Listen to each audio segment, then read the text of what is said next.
నిన్న చెప్పినట్టు కాఫ్కా గురించి ఎక్స్‌ప్లెయిన్ చేస్తానన్నాను కదా! కాఫ్కా అంటే ఏం లేదండి. అది ఇప్పుడు మేము ఏదైతే పని చేస్తున్నామో దాంట్లో ఒక టాపిక్ పేరు కాఫ్కా. సో, కా కాఫ్కా అంటే ఇప్పుడు ఎలా చెప్పాలి మీకు? అమెజాన్ అప్లికేషన్ తీసుకుందాం మనం. అమెజాన్ అప్లికేషన్‌లో మనకు చిన్న చిన్న మైక్రో సర్వీసెస్ అనేటివి ఉంటాయి. అంటే ఇప్పుడు నోటిఫికేషన్స్ ఒకటుంటది. ఆర్డర్ ఒకటుంటది. కార్ట్ ఒకటుంటది. పేమెంట్స్ ఒకటుంటది. ఇలా చిన్న చిన్న మైక్రో సర్వీసెస్ అనేటివి ఉంటాయి.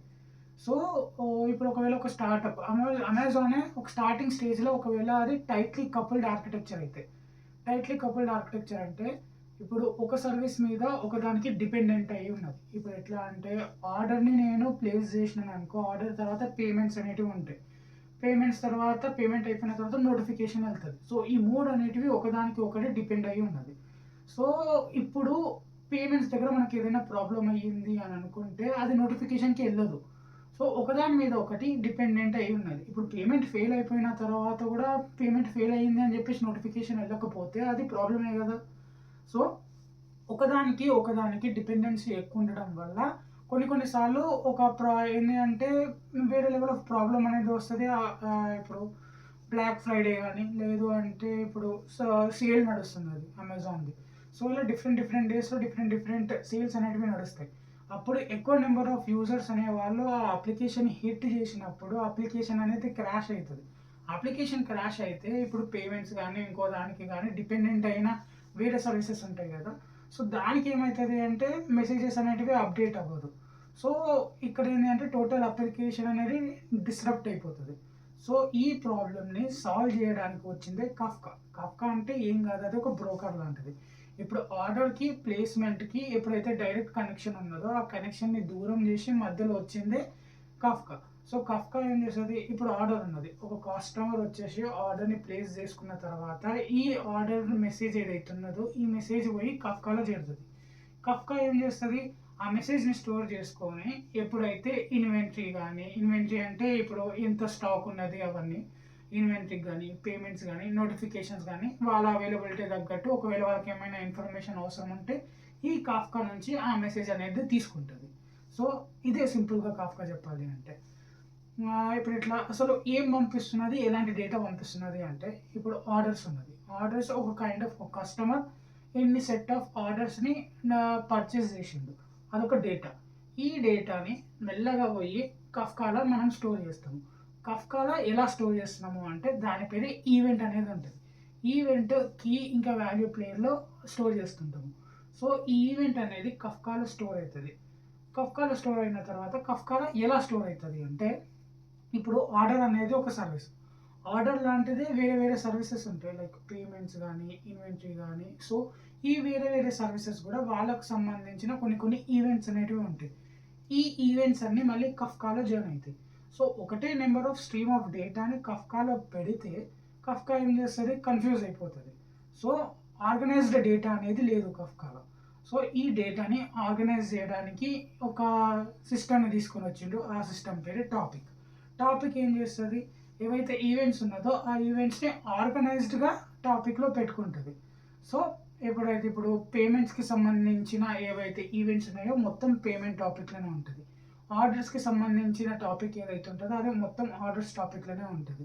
సో, ఎప్పుడైతే ఈ ఆర్డర్స్ టాపిక్, పేమెంట్స్ టాపిక్స్ ఉంటాయి కదా! ఇవన్నీ వాటికి తగ్గట్టు పంపిస్తది. సో, నెక్స్ట్ ఈ టాపిక్స్ అన్నీ అరేంజ్ అయిపోయినాయి.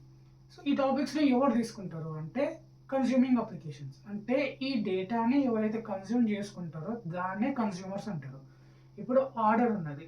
ఆర్డర్‌ని ఒక ఈవెంట్ క్రియేట్ చేసి అది టాపిక్‌లోకి పంపించిన తర్వాత ఈ టాపిక్‌ని ఇప్పుడు నార్మల్‌గా ఆర్డర్‌తోని ఎవరికి పని ఉంటది? ఇన్వెంటరీలో పని ఉంటది. ఇన్వెంటరీలో ఏం పని ఉంటది అంటే సరే ఇన్వెంటరీలో నా దగ్గర 10 ఆర్డర్‌లు ఉన్నాయి. ఒక కస్టమర్ ఒక ఆర్డర్‌ని తీసుకున్నాడు. సో, ఆటోమేటిక్‌గా 10 నుంచి ఒకటి మైనస్ అయిపోతది. 9 ఉంటాయి. సో, ఇది అప్‌డేట్ అవ్వాలి. ఇది ఎట్లా అప్‌డేట్ అయితది? ఈ డేటా ఎక్కడి నుంచి వస్తది? ఈ డేటా ఆర్డర్ నుంచి వస్తది. ఈ ఆర్డర్ ఎక్కడున్నది? టాపిక్‌లో ఉన్నది. సో, ఇన్వెంటరీ అనేది కన్స్యూమర్ అయిపోతది. సో, టాపిక్‌కి, కన్స్యూమర్‌కి ఎట్లున్నది రిలేషన్ అంటే కన్స్యూమర్ అనేవాళ్ళు టాపిక్‌కి సబ్‌స్క్రైబ్ అయితారు. సబ్‌స్క్రైబ్ అయ్యడం వల్ల టాపిక్ అనేవాళ్ళు ఎప్పుడైతే ఆర్డర్ నుంచి ఏదైనా టాపిక్ గాని ప్లేస్ అయితే, టాపిక్ అనేది ఎవరికైతే సబ్‌స్క్రైబ్ అయ్యిండో వాళ్ళకి నోటిఫికేషన్ ఉంటది. మా దగ్గర టాపిక్ ఉన్నది సార్, మా దగ్గర ఈవెంట్ ఉన్నది అని. సో, కన్జ్యూమింగ్ వాళ్ళు ఏం చేస్తారు అంటే వచ్చి ఆ టాపిక్ని రీడ్ చేస్తారు. రీడ్ చేసి వాళ్ళ డేటాని అప్డేట్ చేసుకుంటారు. ఇప్పుడు ఇన్వెంటరీలో డేటా అనేది అప్డేట్ అయిపోయింది. ఇన్వెంటరీలో ఏం డేటా అప్డేట్ అయ్యింది? సరే, నా 10 ఆర్డర్స్ నుంచి ఒక ఆర్డర్ వచ్చింది. ఆ ఒక ఆర్డర్ని తీసేసుకొని నా దగ్గర మిగిలిన 9 ఆర్డర్స్ ఉన్నాయి. సో ఈ 9 ఆర్డర్ని మళ్ళీ ఏం చేస్తుంది? ఇన్వెంటరీ టాపిక్లకు పంపిస్తుంది. అంటే ఇన్వెంటరీ అనేది ఇంకొక టాపిక్ని క్రియేట్ చేసుకొని ఇంకొక ఈవెంట్ని క్రియేట్ చేసుకొని ఆ ఈవెంట్ని ఇన్వెంటరీకి సంబంధించిన టాపిక్లకి పంపుతుంది. సో ఇన్వెంటరీ టాపిక్ ఏం చేస్తుంది? అది ఇంకొక డేటాబేస్లో మళ్ళీ అప్డేట్ అనేది అవుతుంటుంది. సో ఇలా ఏమవుతున్నది అంటే బేసిక్గా కాఫ్కా అనేది ఇలానే వర్క్ అవుతుంది. ఆర్డర్ నుంచి ఒక ఈవెంట్ క్రియేట్ అయ్యి ఆ ఈవెంట్ అనేది టాపిక్లో యాడ్ అయితే టాపిక్ అనేది కన్జ్యూమర్స్ ఏదైతే ఉన్నారో సబ్స్క్రైబ్ చేసుకున్న కన్జ్యూమర్కి మెసేజ్ ఉంటుంది. ఆ కన్జ్యూమర్స్ ఈ టాపిక్ని రీడ్ చేసి వాళ్ళ డేటాబేస్ని అప్డేట్ చేసుకుని వేరే సంబంధించిన ట్రిగరింగ్ యాక్షన్స్ని వాళ్ళు లీడ్ చేస్తారు. సో ఇది బేసిక్గా. నెక్స్ట్ ఏమవుతుంది అంటే ఇప్పుడు యూబర్ ఉన్నది. ఊబర్లో మనం ఏదైనా క్యాబ్ని బుక్ చేసుకున్నాం అనుకుందాం. క్యాబ్ని బుక్ చేసిన తర్వాత ఊబర్లో ఏదైనా క్యాబ్ని బుక్ చేసుకున్న తర్వాత మనం చూస్తూనే ఉంటాము అది మన దగ్గరకు వస్తుందా, అంటే డేటా అంటే ఆ కార్ అనేది మన ఇంటి దగ్గరకు వస్తుందా లేదా. సో జీపీఎస్ ట్రాకింగ్ ఆ డేటా అనేది ఇమీడియట్గా అప్డేట్ అవుతూనే ఉంటుంది. మనం కూడా ఆ డేటాని రీడ్ చేస్తూనే ఉంటాం. సో అప్లికేషన్ వైజ్గా ఏంటి అంటే డేటా అనేది వాళ్ళకు వస్తూనే ఉన్నది అండ్ కన్జ్యూమర్గా మనము ఆ డేటా అనేది ఇమీడియట్గా అప్డేట్ అవుతున్నాం. అంటే ఆ డేటాను రీడ్ చేసి ఆమె అనేది అప్డేట్ అవుతూనే ఉన్నది ఆ data. So constant stream of data అనేది వస్తున్నది అండ్ అది అప్డేట్ అవుతూనే ఉన్నది. సో ఈ నార్మల్గా ఒకటే టాపిక్ని మనం పెట్టుకుంటే పర్ఫార్మెన్స్ అనేది లో అవుతుంది. పర్ఫార్మెన్స్ లో అంటే ఇప్పుడు అప్లికేషన్ అనేది ఎక్కువసేపు లోడింగ్ టైంలోనే ఉంటుంది. సో ఈ ప్రాబ్లమ్ని సాల్వ్ చేయడానికి ఇంకో టాపిక్ని తీసుకొని ఇంకొక సిస్టమ్ని తీసుకొని వచ్చిండ్రు. ఆ సిస్టమ్ పేరు partitions. So partitions main strength ఏంటి అంటే టాపిక్ యొక్క పర్ఫార్మెన్స్ స్కేలబిలిటీని ఇంక్రీజ్ చేయడము.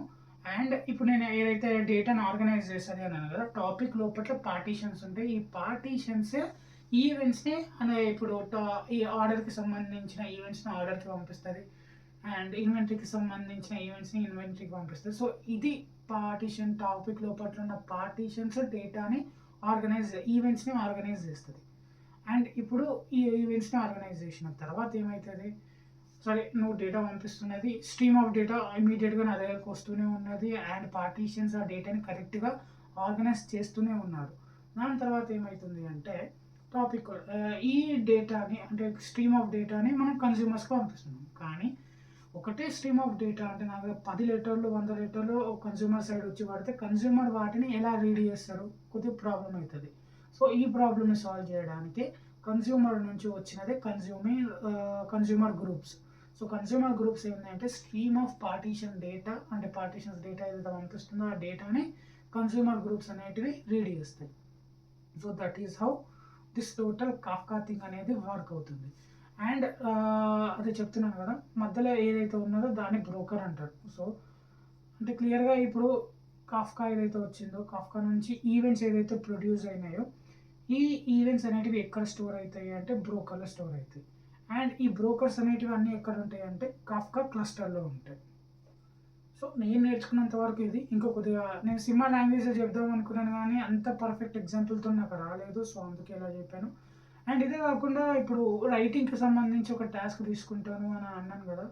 సో నాకేమనిపించింది అంటే ఒక నార్మల్గా ఒక అబ్బాయి ఒక అమ్మాయి మాట్లాడుకోవాలి వాళ్ళు. సో వాళ్ళు ఎలా మాట్లాడుకుంటారు అనేది నేను ఇంకేం రాసుకోలేదు, నా బ్రెయిన్లో ఉన్న థాటే మీకు చెప్తున్నాను. నేనేమనుకున్నాను అంటే నార్మల్గా ఒక అబ్బాయి పోయి ఒక సినిమా థియేటర్లో ఇట్లా కూర్చున్న తర్వాత వాడు ఒకటి అబ్జర్వ్ చేసినట్టే నార్మల్గా అమ్మాయిలు వాళ్ళ ఫ్రెండ్స్ తోటి అన్నా లేదంటే వాళ్ళ ఫ్యామిలీ వాళ్ళతోటి అన్నా అలా వస్తారు. చాలా తక్కువ మంది అమ్మాయిలు ఒక్కరే వచ్చి సినిమాని చూస్తారు అని. సో వీడు కంటిన్యూగా వీడి సినిమా బ్లఫ్ ఉంటాడు ఒక మనిషి. సో వాడు సినిమాలు చూస్తూనే ఉంటాడు. కానీ ఒకటి అబ్జర్వ్ చేసింది ఏంటి అంటే ఒకరోజు వాడు చాలా చిన్న సినిమా అది ఎవరు రాడు అనుకుని వీడు వెళ్తారు. మన చుట్టుపక్కల 5 ఉంటారు, 5 అబ్బాయిలే. అలాంటిది ఒక అమ్మాయి వచ్చి అంటే వాని ముందరలో కూర్చుంటుంది. వీడు అబ్జర్వ్ చేస్తాడు, అదే ఈ సినిమా కూడా ఒక అమ్మాయి వచ్చింది బాగానే వచ్చింది అని. దాని తర్వాత 2-3 సినిమాలు అయితే 4 సినిమాలు అయితే అమ్మాయి కంటిన్యూస్గా వస్తూనే ఉంటుంది. వీళ్ళ లోపల ఒక ఎంతూజియాజం ఉంటుంది. వీడు పోయి అమ్మాయితో మాట్లాడాలి అనుకుంటాడు. ఏం మాట్లాడతాడు అని. ఇది కంటెక్స్ట్. ఇది ఏంటో నేను రేపు డెవలప్ చేసి మీకు చెప్తాను.